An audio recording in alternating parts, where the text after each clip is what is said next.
A discussão acerca de uma dose extra da vacina contra a Covid-19 voltou a ser foco quando o assunto é o enfrentamento da pandemia. Isso porque os índices de idosos vacinados internados com coronavírus cresceram e os casos de infecção pela variante Delta, considerada de maior transmissibilidade, sobe dia após dia, acendendo um alerta para gestores e especialistas.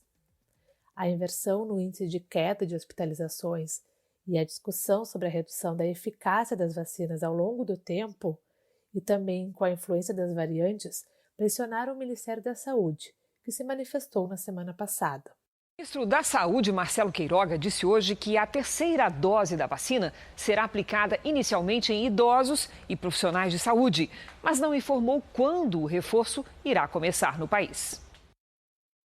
Na última quarta-feira, em uma coletiva para tratar sobre o ajuste na distribuição dos imunizantes, Queiroga afirmou que o foco do Ministério é aplicar a segunda dose em toda a população, que deve ser concluída, segundo ele, em outubro. A campanha não termina com a aplicação da D1. Então aplica a D2 para a gente avançar na D2. Nós temos 30% da população vacinada com a D2.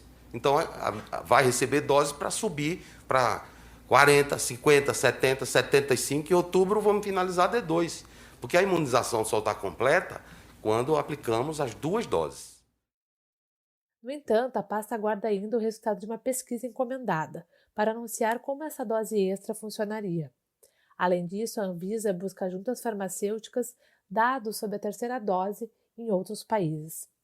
Então, nós estamos planejando aqui toda a estratégia da nossa campanha de imunização para que no momento que tivermos todos os dados científicos e que tivermos o número de doses suficiente disponível, já orientar um reforço dessa vacina.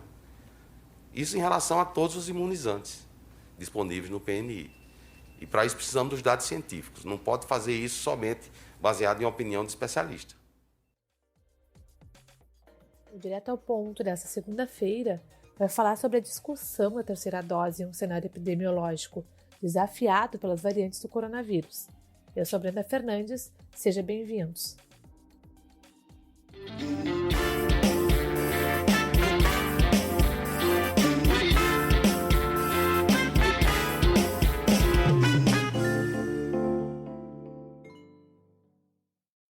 Para conversar sobre a dose de reforço contra o coronavírus, hoje eu recebo o Alexandre Vargas Schwarzbold, presidente da Sociedade Rio-Grandense de Infectologia, médico infectologista e professor da Universidade Federal de Santa Maria. Primeiro, agradecer a tua disponibilidade, a gente falar um pouquinho sobre a terceira dose da vacina, né, que é um assunto que está aí em pauta, é foco nesse momento, é um dos principais assuntos quando a gente fala em enfrentamento à pandemia. E daí eu já queria começar te perguntando se tem alguma diferença quando a gente fala em terceira dose da vacina e dose de reforço, e em que momento também os especialistas começam a se questionar, a identificar que em algum momento vai se precisar ter uma terceira dose da vacina contra a Covid. Então, Brenda, essa questão da dose de reforço, no caso do Covid, primeiro, a ideia de uma terceira dose, a gente só chamaria com certeza de terceira dose. Na verdade, então, nós não temos essa resposta nesse momento, né? Uma terceira dose seria, por exemplo, no caso da hepatite B, onde a programação de uma série de vacina para que a gente, do ponto de vista de saúde pública, atinja a imunidade contra a hepatite B, a gente precisa 3 doses. Então, a pessoa que vai ser vacinada, ela já sabe de antemão, você precisa uma série de 3 doses. Não adianta fazer uma ou só 2, enfim.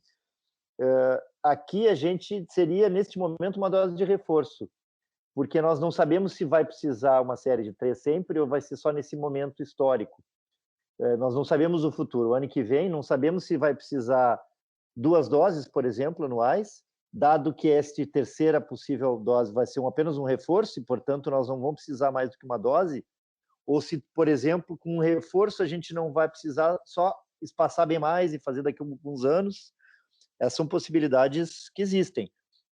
O que é concreto, e que aí nesse caso é muito mais semântico, né? Não muda muito se é terceiro ou reforço, O que é concreto é que há uma redução dos anticorpos, a produção dos anticorpos, para a maior parte das vacinas, elas variam um pouco em período, a partir de 9 meses, algumas já com 6 meses há uma queda, que é um fenômeno também já esperado na pessoa que tem infecção natural, que teve exposição ao vírus.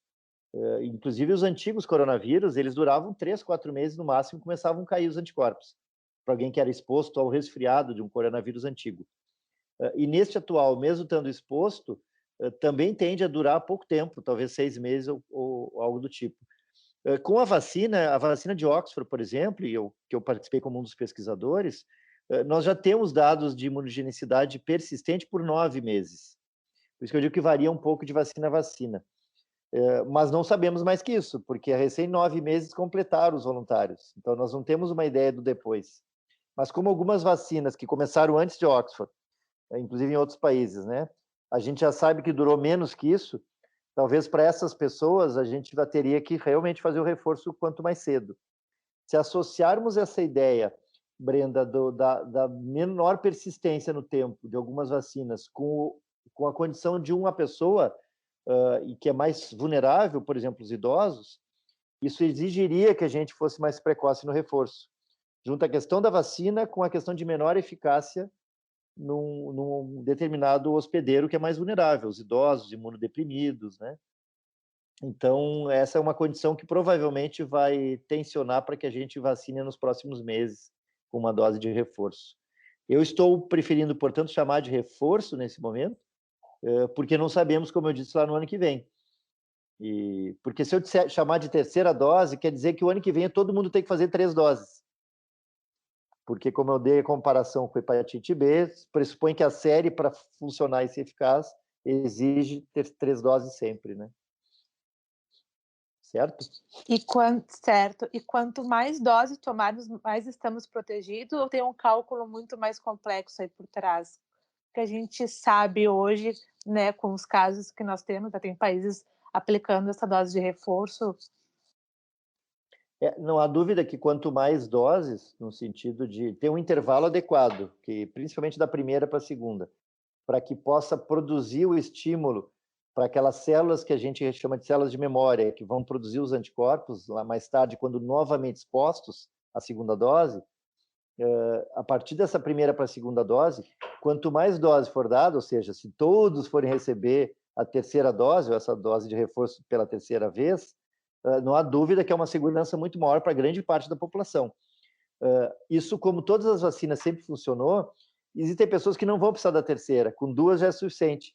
E existem até uma minoria de pessoas que talvez nem a terceira seja o suficiente. Eles são menos respondedores. Isso acontece com o exemplo que eu acabei de dar da hepatite B. Tem pessoas que tomam 2 séries de 3 doses, ou seja, tomam 6 doses, e nem assim são respondedores. É menos de 10% das pessoas. Mas nem assim eles conseguem produzir um estímulo imune para produzir anticorpos. Aqui provavelmente vai ter uma minoria, porque as coisas em medicina, na ciência biológica, nunca é 100%, né? Vai ter uma minoria bem pequena que nem com 3 doses vai produzir imunidade tão suficiente para aquela pessoa. Mas eu diria que provavelmente 3 doses para quase toda a massa das pessoas no mundo vão ser suficientes, né? Então o jovem, talvez com 2 doses seja o suficiente. O jovem sem comorbidades, né, com sadio, enfim, rígido. Mas, por princípio, quanto mais doses se der com intervalo adequado, sempre potencializa mais. Daí a gente vai pensar, mas por que já não se define 3 ou 4 doses para todo mundo? Porque os estudos foram muito rápidos, feitos praticamente em algumas semanas e meses, para dar resposta à epidemia, e aí se constrói no que é viável, né? Se procura fazer 1 ou 2 doses, que é o mínimo, porque se a gente fizer com 1 ou 2 doses, mais gente vai poder ser vacinada. Você imagina que a gente tem que vacinar próximo de 5 a 6 bilhões de pessoas, quando não tinha nem a metade disso de fornecimento.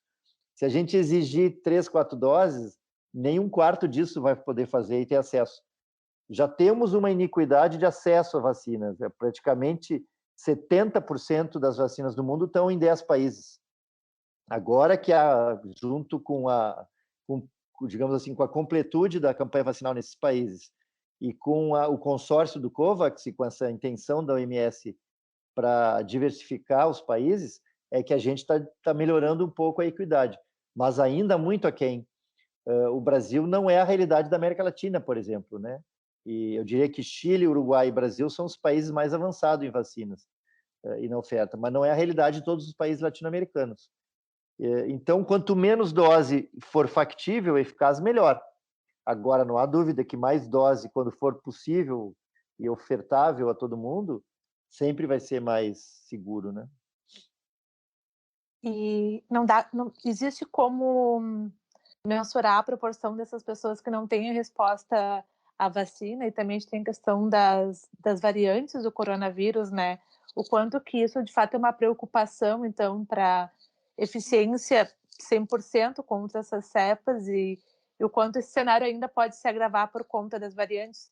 E aí eu quero puxar também uma outra questão, que é a variante Delta, que a gente vê nos Estados Unidos também, né? Pegando como um dos grupos mais vulneráveis, são as crianças, que hoje a gente não tem, então, a orientação do Ministério da Saúde para vacinar. Como é que tu vê toda essa situação? As variantes sempre existiram numa epidemia viral e, sobretudo, nas epidemias mais duradouras, né? Isso vale para outros vírus.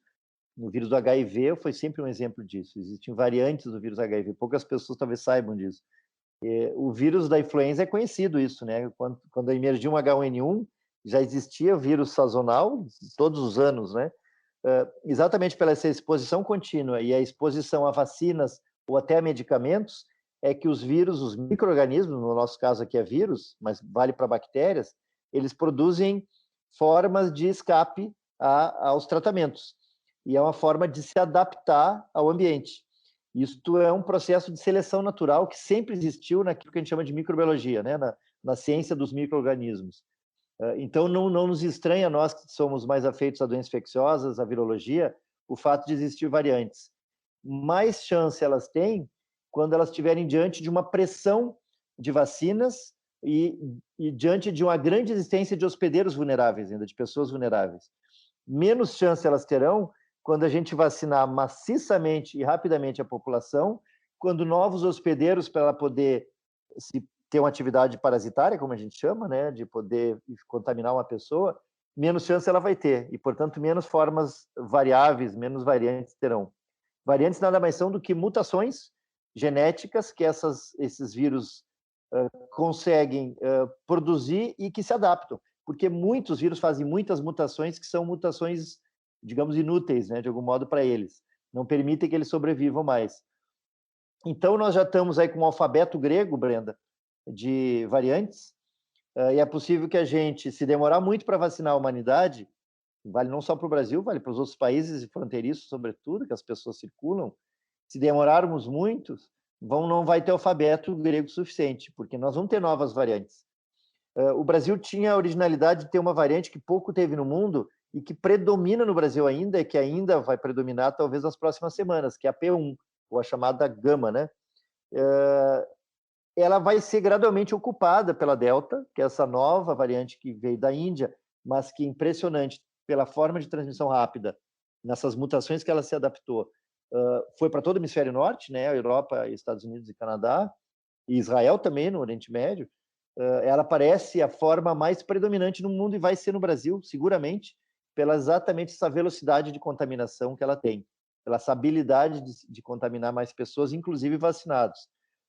Mas o Brasil talvez atrasou um pouco essa emergência da Delta, não só porque diminuíram os movimentos internacionais de pessoas, mas também porque a Gama, que é essa anterior e que predomina no Brasil e não predominou no resto do mundo, como na Europa, conseguiu segurar nessa competição dos germes o aparecimento da Delta. Mas eu acho que é uma tendência, porque a Delta transmite muito mais e contamina mais as pessoas do que a Gama. E tanto é que, à medida que a gente vai testando e sequenciando o vírus, né, e são poucos os centros, algo como 12 centros no Brasil fazem. Nós daqui na minha cidade, onde eu dou aula, sou professor e faço pesquisa na Universidade Federal de Santa Maria, fizemos parte desses 12 centros do Brasil que sequencia o vírus hoje e identifica variantes. Então, no primeiro momento que a gente começou a identificar variantes, identificamos 4 pessoas com a variante Delta, ou seja, ela já está provavelmente como transmissão comunitária no nosso meio. Quando você me pergunta em relação às vacinas e elas, então, para contextualizar, que é normal essas variações acontecerem quando a gente demora muito para imunizar a massa da população. E O que nos diz a Delta, né, assim como já nos dizia as variantes anteriores, incluindo a Gama, é que as principais vacinas sendo utilizadas hoje no Brasil, as plataformas, eu diria, são 3 ou 4, né, com a Janssen da 4, mais Pfizer, Coronavac e Oxford, AstraZeneca, todas elas, do ponto de vista experimental e agora nos estudos mais recentes que estão saindo com a nova variante, mostram que elas são eficazes. Elas perdem, na média, as 3 principais vacinas no Brasil, algo como 10% da sua eficácia com essa variante. Reduz, sim, de 70 para 60, a Pfizer, que tinha algo como 90, passa próximo de 80, ou seja, elas perdem algo como 10%. Mas são taxas ainda muito boas de eficácia para a população, 70%, 80% é muito bom. O que de face já nos mostra que não é suficiente, não é 100%. Por isso que as pessoas têm que lançar mão de medidas não farmacológicas, ou seja, não só a vacina. Precisa manter as medidas protetivas, como distanciamento, com uso de máscara. Porque sozinha a vacina na população não vai dar conta da chamada imunidade de rebanho, não vai dar conta de eliminar a transmissão viral. Se nós combinarmos um aumento maciço de vacinas, essas que estamos tendo agora, essas vacinas, com medidas não farmacológicas mais rigorosas, no sentido das pessoas serem rigorosas no uso de máscara, de não trabalhar em lugares fechados, expostos, de ventilar lugares fechados, não aglomerarem, mais cedo nós vamos eliminar a epidemia e o vírus, né? Porque aí ele vai deixar de ter hospedeiros. Se nós temos hospedeiros com uma dose só, seja essa variante ou novas variantes vão começar a existir, isso é certo, né? Alexandre, tu citou lá no início, né, a questão dos idosos, que são os grupos mais vulneráveis, e também são os grupos que foram os primeiros a tomarem a vacina, então hoje estariam, né, com eficácia ainda menor, né? Eles seriam os primeiros grupos, então, de preferência para esse reforço de dose, ou a gente pode pensar também nas crianças, né, que é um grupo vulnerável à variante Delta. Como é que tu vê essa situação? Quem tu acha que deveria tomar essa primeira dose de reforço? Não há, a minha leitura, eu diria que a leitura da Sociedade Brasileira de Infectologia, onde eu presido do nosso estado, mas a gente tem toda uma interlocução nacional, não há nenhuma dúvida que a população-alvo, de novo, preferencial, deve ser os idosos. Nós temos já uma análise de efetividade das nossas vacinas, eu diria, comparar aqui a Coronavac e a Oxford, no Brasil, ou seja, 61 milhões nessa análise feita pela Fiocruz, já analisados de vacinas de 61 milhões de pessoas. Para você ter uma ideia, Brenda, a partir de 90 anos de idade, cai a 35% a eficácia, em torno disso, da vacina da Coronavac. A Oxford é mais alta que isso, mas também cai para próximo de 60%, 50% em algum contexto de idade. Ou seja, é uma eficácia muito aquém. Se nós contarmos que, como você lembrou bem, foram os primeiros a ser vacinados e, portanto, estão há mais de 6 ou 8 meses, enfim, dependendo do local do Brasil, a ter sido vacinados, não há dúvida que eles são já vulneráveis pela imunossenescência, pelo envelhecimento do sistema imune, eles já estão há mais tempo com a vacina sendo tomada e que, portanto, já caiu a proteção e a produção de anticorpos, e, além disso, com vacinas que, eventualmente, nos idosos, acabaram sendo menos eficazes nessa faixa etária. De maneira que eu não tenho dúvida que, com boas vacinas, devem os idosos ser prioritários. Em relação às crianças, que você até perguntou antes em relação às variantes, será que preocupa com as crianças? E, ao mesmo tempo, como opção de vacinar agora, a epidemia nos mostrou, diferente do H1N1, e isso nós não tínhamos esses dados até a metade do ano passado, do início do segundo semestre do ano passado, portanto, era muito risco expor as crianças, abrir escolas facilmente, por conta de toda a comunidade escolar, mas já da metade do ano passado, segundo semestre do ano passado, a gente viu que as crianças não são um alvo tão importante desse vírus, não é tão letal nas crianças. O número de mortes de crianças foi muito pequeno e com muitas dessas crianças com comorbidades, ou seja, crianças sadias em atividade esportiva e de física, são crianças muito pouco afetadas, não só em sintomas mesmo, e menos ainda em hospitalizações e mortes. Portanto, foi normal que a gente adiasse, porque criança é muito delicado, vacina que a gente não tem estudo. Só existe uma vacina com estudo em crianças, das que estão no Brasil nesse momento, que é a da Pfizer. Portanto, eu acho que deve ser programado esta vacina para os idosos como terceira dose, junto com a de Oxford, e acho que logo em seguida, a partir do momento que os estudos com crianças evidenciarem segurança, eu acho que a gente pode partir aí para a faixa etária de 7 a 12 anos, por exemplo, para vacinar também as crianças. Mas, neste momento, nós ainda não temos esse horror, digamos assim, de hospitalizações em crianças, nem mesmo no primeiro mundo, nem mesmo nos Estados Unidos, onde mais hospitalizou criança, na Flórida, sobretudo.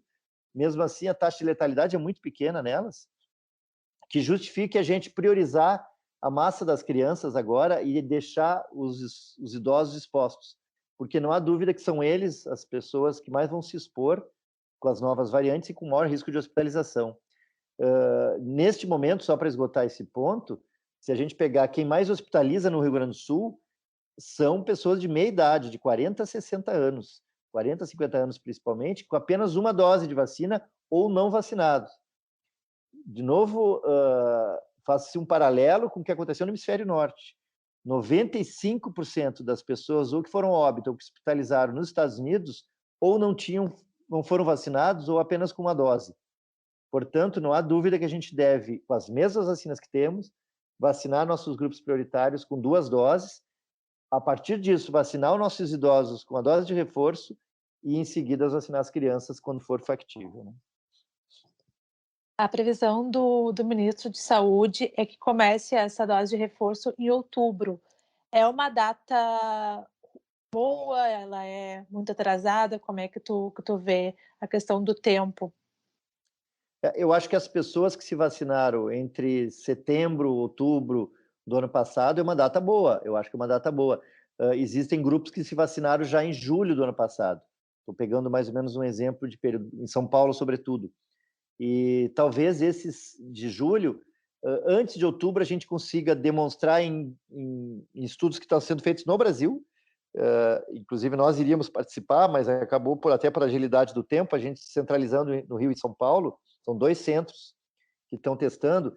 A estes idosos que usaram Coronavac no primeiro semestre do ano passado, se já não tem a necessidade da terceira dose quanto antes. Então, eu diria que para aqueles que vacinaram na metade do ano passado, setembro era o ideal de a gente iniciar, agora no mês que vem. Os outros a gente pode a partir de outubro, porque a vacina de Oxford, por exemplo, tem uma duração próxima de 1 ano, e isso nos dá uma certeza maior. E, além disso, tem toda a chamada imunidade celular, né?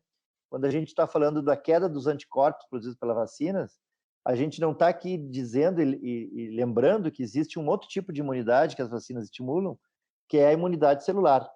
É a imunidade a partir das vacinas, mas estimuladas por células. E essas também se guardam mais tempo, e eu acho que tem muitos estudos mostrando isso, o que nos dá uma segurança para quem tem menos de 1 ano da segunda dose da vacina, que ainda guardam imunidade e podem ficar mais seguros, né? Alexandre, para a gente encerrar, é muito precoce hoje falar em reforços futuros definitivos da vacina contra a Covid?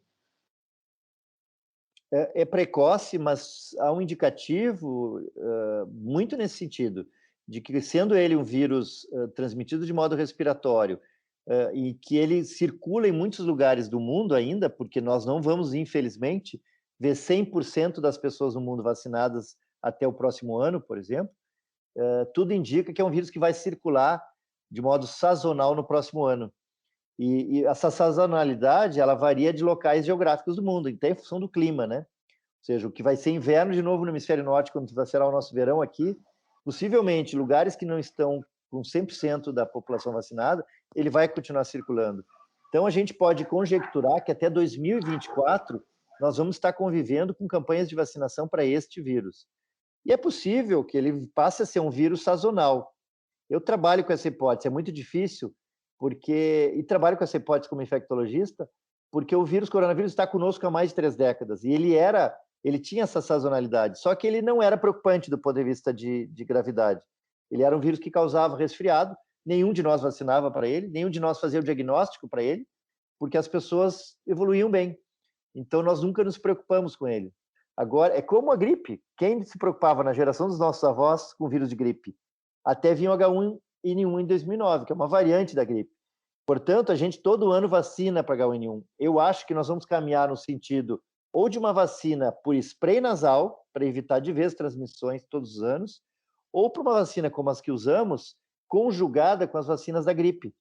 e aí a gente faz o que a gente chama de tetravalente, ou né, o polivalente, enfim, pentavalente, né, 4, 5 vírus junto de uma mesma vacina, de modo sazonal, porque eu acho que pode ser uma tendência nos próximos anos, sim, isso é bem possível.